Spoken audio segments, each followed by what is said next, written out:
Et bonjour à tous et bon retour sur ma chaîne. On se retrouve aujourd'hui pour la deuxième partie de nos actions françaises. Première partie qui était arrêtée hier sur un petit incident technique. Allez, c'est reparti. Donc, L'Oréal, en espérant qu'on puisse faire l'ensemble de la fin de la liste. L'Oréal. Donc, plutôt neutre, hein, ça fait rien depuis le mois d'avril. Ça a réussi à stopper sa baisse.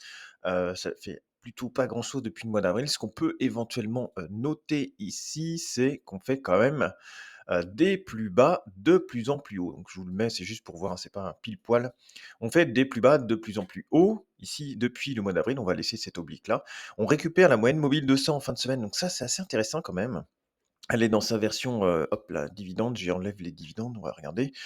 Donc toujours nos plus bas de plus en plus haut. On est juste sous la moyenne mobile de 100. Donc avec les dividendes juste au-dessus, sans les dividendes juste en dessous. Donc voilà, à voir. On a eu du mal à franchir. Chaque fois, on se bagarre depuis des mois sous cette moyenne mobile de 100. Donc L'Oréal, tant que c'est sous cette moyenne mobile de 100 semaines, il n'y a pas vraiment de tendance qui se met en place, hein. Ça peut faire très bien quelque chose, après on reprend la moyenne mobile de 100 et puis on prend une tendance haussière. Mais ça peut très bien aussi derrière revenir sur des plus bas sans problème, hein. Voilà, on peut pas savoir avant. Voilà, les belles tendances, vous voyez, en semaine, quand vous attendez, il y a une belle tendance ici. Après, vous avez le temps de patienter, hein. Ça sert à rien que vous soyez rentré ici en prenant le risque à 70 ou que vous soyez rentré à 80, par exemple. Il y a peu de différence quand vous revendez derrière, quand vous cassez la moyenne mobile de 100, quand vous revendez à 377. Vous voyez que vous avez acheté à plus ou moins 5 euros en achetant dans les 70 balles, et vous vendez 360 euros derrière ou 370. Finalement, est-ce que ça vaut le coup d'attendre qu'il y ait une tendance qui se mette en place? Je pense que oui. Donc L'Oréal, pour le moment, bon voilà, vaut mieux attendre, je pense, hein. LVMH, joli rebond sur LVMH. Maintenant, qu'est-ce que ça fait? Hop là, ici on était juste sous la moyenne mobile. Alors, on était juste là, on a tapé en dessous, sous la moyenne mobile de 100 dans la version dividende réinvesti. Ici, on est toujours haussier. C'est toujours très propre sur LVMH, très beau rebond. Ici, c'est pas mal, mais ça a tendance, j'ai l'impression, s'aplatir un petit peu. Voilà, faudrait pas anticiper, mais vous voyez, ça fait une belle bosse et puis derrière, ça rediminue. Ah, pour Real Time nous refait des petits trucs un peu bizarres aujourd'hui. On va voir si on peut quand même faire la vidéo. On va continuer. Voilà, toujours cette oblique-là. On est sur la moyenne mobile 200, donc à voir quand même sur LVMH. C'est plutôt un point de prise de profit pour celui qui a tenté d'acheter sur les points bas ici. Mais bon, la tendance elle est toujours là. Donc soit prise de profit sur la position pour acter des gains après plus de 40 ou 50%, ou autrement, eh bien, attendre patiemment que la tendance continue à se mettre en place. Alors Michelin, c'est baissier, voilà, il y a pas de secret, c'est vendeur, c'est vendeur. Ici, sous la moyenne mobile de 100, c'est vendeur. Donc pour le moment, rien à faire sur Michelin. La tendance, elle est baissière. On va attendre d'avoir une reprise de tendance haussière. On a cassé un peu cette tendance qui était ici imprimée depuis un petit bout de temps. Elle a été mise, hop là, comme ça. Je sais pas pourquoi cette oblique, elle est comme ça. Voilà, on avait plutôt quelque chose d'un peu comme ça. Et là, vous voyez, à chaque fois, on rebondissait dessus. Et puis là, on a cassé. Donc c'est fin de tendance sur Michelin pour le moment. Nexan. Nexan, c'est toujours plus ou moins, haussier. Ouais, c'est neutre. Enfin, on a fait un double top ici, donc à voir si ça valide la fin de tendance ou pas. Tu es sur achat ici, ça corrige. Ça a l'air d'être quand même résistant sur la zone de neutralité, donc à voir si elle revient sur les 140, mais peut-être une chance sur 2. Après, c'est toujours haussier, hein, ici. On voit les points d'achat sur la moyenne mobile 200. Puis je pense que si je passe en version, mensuelle, il y a une belle tendance, de long terme qui est mise en place ici, donc pourquoi pas? Pourquoi pas? C'est voilà, après c'est juste peut-être juste un petit moment là, puis elle va continuer à monter, mais bon, la configuration, ça reste haussier, mais point de vigilance quand même, hein, avec le double top. Ensuite, Orange, bah, c'est plutôt pas mal. Ça corrige toujours son surachat depuis quelques semaines, mais ça corrige pas violemment à la baisse. Ça corrige tranquillement, même en montant. Vous voyez, on fait des plus bas de plus en plus haut. Donc toujours une belle tendance haussière sur Orange. On a corrigé gentiment le surachat, plutôt bien fait, hein. Donc là, c'est pas mal, hein, Orange est toujours dans une belle tendance, hein. Très très belle tendance toujours sur Orange. Pernod Ricard, c'est compliqué. On vient de casser ici les 80 euros qui faisaient un support ici depuis pas mal de temps. Donc là, c'est reprise de la tendance baissière. Ici c'est vendeur depuis un petit bout de temps, depuis le mois de août 2023. Donc c'est vendeur et on va arriver à Rémi Cointreau. Donc Rémi Cointreau, j'ai coupé ma position. Voilà, j'avais dit sous les 40, si ça clôture la semaine sous les 40, je vire. Donc j'ai viré. J'avais acheté sur les 60 euros ici, sur le début de reprise. J'avais pris une première position, 5 actions que j'aurais voulu renforcer si jamais ça repartait. Là, les 40 euros n'ont pas tenu. Donc voilà, ça fait un moins 30% dessus. J'étais un petit peu en dessous des 60 euros, je crois. Parce que ça me faisait un moins 30%, un truc comme ça. Ouais, j'ai dû acheter sur les 50 euros, un truc comme ça. Et donc ça, c'est viré. Tendance baissière, j'avais tenté ici éventuellement ce rebond-là avec en tendance mensuelle ici la cuvette et puis refaire des plus bas de plus en plus haut. Ça se matérialise pas, donc j'ai pris ma perte et puis je suis parti sur autre chose. Voilà, donc tendance baissière. Et une fois de plus, comme je vous le dis à chaque fois, vous avez plus de chances de faire un gain sur une action haussière que sur une action baissière. Et ça se prouve une fois de plus ici. Mais des fois, les achats à contre-tendance, ça fonctionne. Voilà, donc toute petite position et puis, voilà, toute petite perte, donc c'est plutôt transparent quand on achète sur des positions comme ça. Faut jamais rentrer comme un bourrin. Ensuite, Renault, bah, ça fait rien. Renault, ça fait rien. Malheureusement, c'est à plat, c'est vendeur. Ici, c'est limite vendeur. On est sous la moyenne mobile 200, donc pas terrible sur Renault, faut être patient, je pense. Ruby qui récupère sa moyenne mobile 200, c'est pas mal. Alors Ruby, pareil, c'est gros dividende, donc on va la mettre comme ça. Un peu comme Total, vous voyez, c'était bien monté, on est revenu se poser sur la moyenne mobile 200 et puis là, on avait tracé quelque chose comme ça, c'est plutôt pas mal. Belle tendance haussière, donc là c'est acheteur. C'est acheteur sur Ruby, et belle tendance qui se met en place. Un petit peu de surachat là, mais regardez, des fois elle fait des surachats très très longs. Entre le début de surachat ici et puis le top là, il y avait eu donc début de surachat on est par là, et la fin de surachat on est par là, 128%. Donc vous voyez, il y a encore de la marge. Donc Ruby, qui est passé de haussière à tendance de correction, repasse haussière pour le moment. Donc pas mal sur Ruby, hein. Saint-Gobain, donc Saint-Gobain, j'étais sorti de ma position. Hop, format mensuel, c'est toujours haussier, on le voit bien, c'est pas mal. En format semaine, on a la moyenne mobile 20 qui a croisé la rouge à la baisse, début de croisement. Peut-être que ça va se reprendre. Là, c'est vendeur, là, c'est vendeur. Peut-être que c'était juste un petit coup pour me faire sortir de ma position. Ça, c'est possible. Dans tous les cas, je regrette pas, j'ai fait un très beau gain dessus.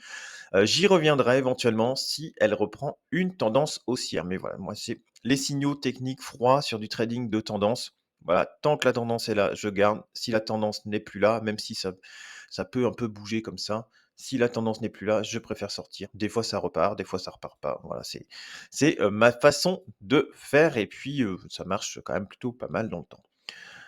Sanofi, ça fait rien, c'est sur la moyenne mobile 200, c'est neutre, ici c'est pas encore acheteur. Donc neutre sur Sanofi. Schneider, bon, on prolonge notre flèche à chaque fois, hein, ça fait rien, il y a des moments de panique, puis ça revient, puis ça va. On tourne aux alentours ici entre les 218 et les 250 depuis des mois maintenant.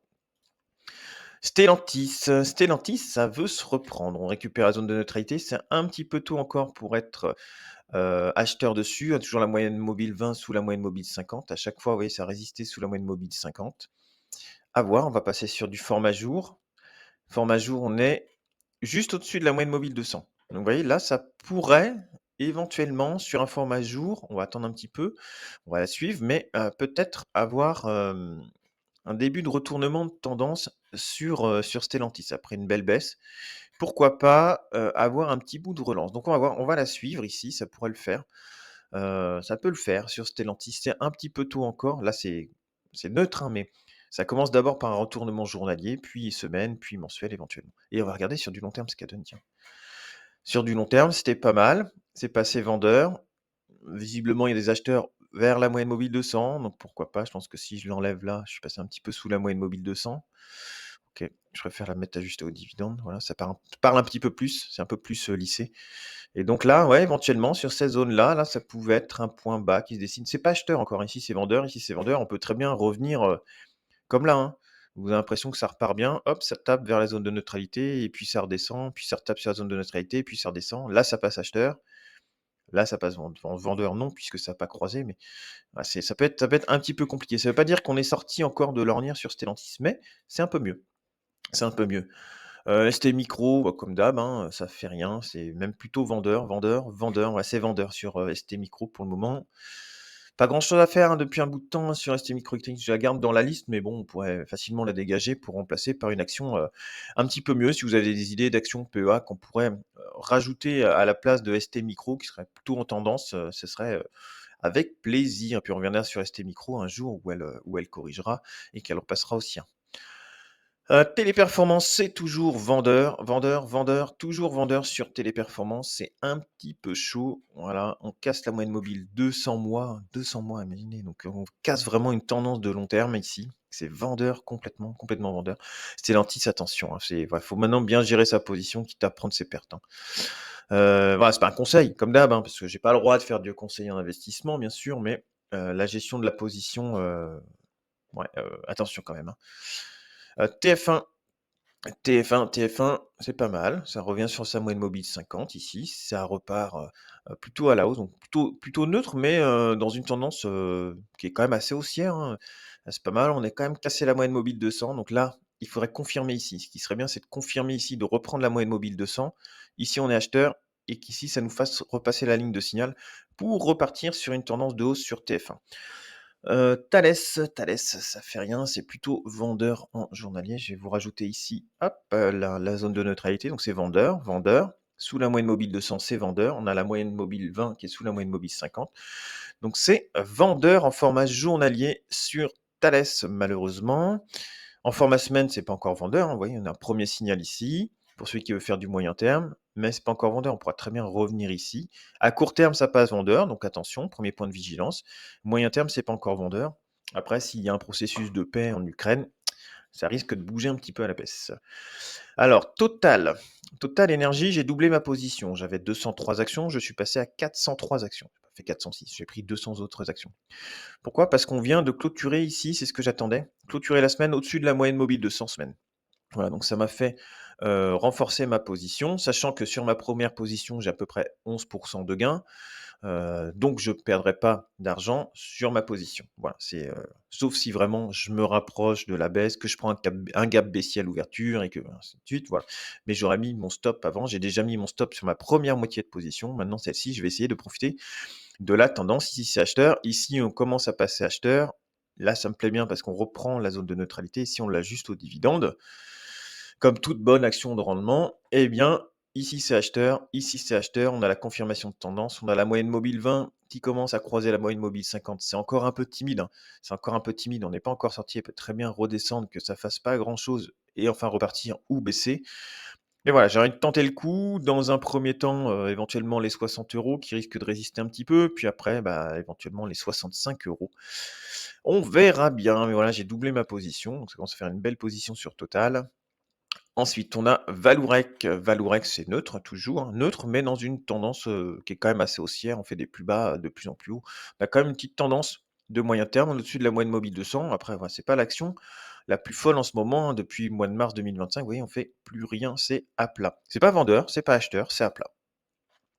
Veolia, on est toujours au-dessus de la moyenne mobile 200, mais voilà, attention, à plat ici, même plutôt à plat, plutôt vendeur. Mais tant qu'on est au-dessus de la moyenne mobile 200, pourquoi pas? On voit qu'à chaque fois qu'on va vers la moyenne mobile 200, on retrouve des acheteurs aux environs des 28. Donc, pourquoi pas tenter une position aux alentours des 28? Et par extension, sur une petite panique de marché, elle nous habitue à aller chercher sous sa moyenne mobile 200 de temps en temps, tout en restant dans une tendance haussière de moyen terme. Vicat, toujours bien sur Vicat. Ça, reprend ici, une tendance d'achat, donc c'est plutôt, pas mal sur Vicat. Moi, je suis sorti de ma position par là, sur ces points hauts-là. Bon, si ça franchit, tant mieux, ça peut faire une accélération haussière. Je vais pas rentrer dessus maintenant parce qu'après 170 de gains, ouais, j'ai pas envie de re-rentrer maintenant. Je vais attendre d'autres moments pour rentrer, mais voilà, elle va peut-être me donner tort et en continuant sa tendance et auquel cas, on pourra toujours penser à la leçon, c'est-à-dire que j'ai acheté, j'ai pris 170 parce que techniquement, je voulais sortir là. La deuxième façon de faire, c'était de rester investi tant que c'est en tendance. On verra ce que ça donne. Peut-être que de rester investi tant que la tendance, elle est là, eh bien, aurait été plus rémunérateur que sortir sur un point technique. On va regarder si j'ai eu tort ou raison. Ensuite, Vinci. Alors Vinci, c'est pas mal, ça fait un peu comme Eiffage. Ça a l'air de se reprendre ici. On est venu toucher ici. Là, on potentiellement, si on renchaîne 1 ou 2 semaines de hausse, on peut renverser la vapeur. Là, on était en correction de surachat, renverser la vapeur pour aller chercher de nouveau plus haut. Ce serait, une très bonne chose sur Vinci si j'ajuste aux dividendes. Ouais, on est toujours dans cette belle tendance-là, on est venu se poser là, tranquillou et là, potentiellement, on serait sur une fin de baisse. Vous voyez, il y a de moins en moins de baisse. Et potentiellement, on pourrait récupérer un peu de force d'achat pour repartir sur Vinci. Donc Vinci, on va commencer à la regarder un petit peu plus en détail, un petit peu comme Eiffage pour éventuellement prendre une bonne tendance. Viridienne, Viridienne ça pique un peu. Ouais, peut-être fin de tendance haussière, une grosse montée, euphorie, ça corrige l'euphorie. Pour le moment, c'est pas vendeur. On corrige ici pardon la zone, le surachat. Corrige le surachat, donc ça peut encore durer plusieurs semaines, plusieurs mois. Voilà, j'avais mis quelque chose par là à peu près. Est-ce qu'on pourrait pas revenir par ici? On avait dit ça faisait du moins 56 pour ensuite, enfin, ça faisait pas du moins 56, ça fait du moins 40 pour aller chercher après un 60 éventuellement sur les plus hauts. Ça nous permettra d'avoir un graphique qui se dessine pour éventuellement prendre une tendance, de plus long terme sur ce dossier. Alors attention à la volatilité quand même sur Viridienne, donc à regarder. Pour le moment, on laisse corriger le surachat et si on voit à un moment donné qu'on retrouve des acheteurs de la force d'achat, peut-être ici sur ce support-là, aux environs des 78, on pourra peut-être tenter de prendre une position.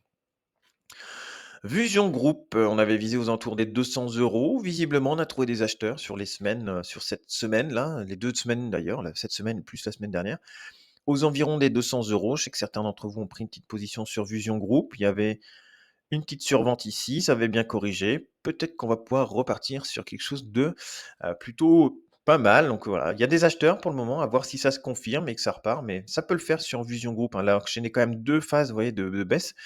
Souvent, on a une phase de hausse, un peu comme ça, oui. Hausse, baisse, une phase de hausse, une phase de baisse, phase de hausse. Voilà, ça fait des petits cycles comme ça, alors plus ou moins gros, plus ou moins forts. Là, on avait envoyé une fois la phase de hausse, une deuxième phase de hausse, une micro phase de baisse, boum, une grosse phase de hausse. Et là, on enchaîne sur 2 phases de baisse.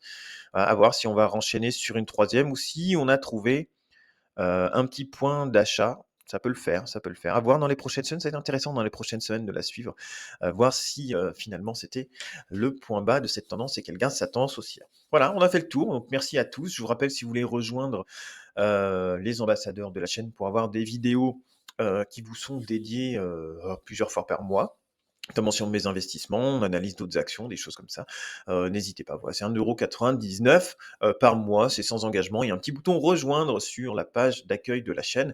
Voilà, puis on va continuer à développer cette chaîne. J'ai encore plein d'idées de développement pour la chaîne dans les années futures, mais c'est surtout voilà, le fait de balayer vos actions, de bien connaître vos actions. Je rabâche toutes les semaines, toutes les semaines, toutes les semaines, mais ça sert à rien d'avoir 5000 actions à regarder. Déjà avec une belle liste comme ça, une belle liste PEA, PME, vous allez bien connaître vos actions et voilà, c'est du travail, c'est un travail l'investissement. Ça doit être aussi, pour ça que vous devez, vous astreindre à vous former avec des courbes, avec les façons d'investir, maîtriser votre risque en bourse, votre money management, enfin la gestion, de votre argent. Voilà, j'aime pas trop les anglicismes et puis, avec tout ça, arriver à vous former sans être un professionnel, mais au moins en évitant les plus gros pièges de la bourse, en connaissant bien vos actions, celles qui sont très risquées, donc si c'est risqué, moins de risques, donc je mets moins d'argent, je prends une moins grosse position. Celles qui sont plutôt sûres et rémunératrices, donc là je mets des positions un petit peu plus grosses et ainsi de suite. Donc voilà, dans votre gestion.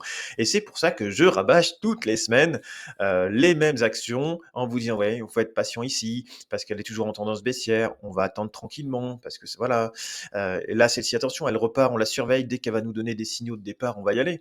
Voilà, et puis bah, ça peut vous faire des choses comme sur Total, où Total, j'ai mis à peu près 10 000 euros. Pour le moment, j'ai 1 € à peu près, 1 150 € de plus-value latente. Après, il y a des choses où finalement j'ai acheté en tendance baissière quand on prend comme Rémi Cointreau. Donc là, c'était une toute petite position parce qu'il n'y avait pas de tendance. C'était à contre en tendance, donc forcément plus petite position et entrée fractionnée. J'ai bien fait parce que le marché m'a donné tort. Elle est toujours pour le moment baissière. À voir ce que ça va faire. Peut-être qu'elle va rebondir là et puis finalement elle repartir, mais j'aurai le temps de me replacer, c'est pas grave. Mais voilà, c'est vraiment la gestion de votre risque et puis c'est pour ça qu'on en parle toutes les semaines de façon à pouvoir évoluer et puis augmenter vos performances en bourse et dans l'investissement en général. Je vous souhaite à tous une excellente journée. On se retrouve peut-être dans la semaine pour d'autres vidéos. Salut!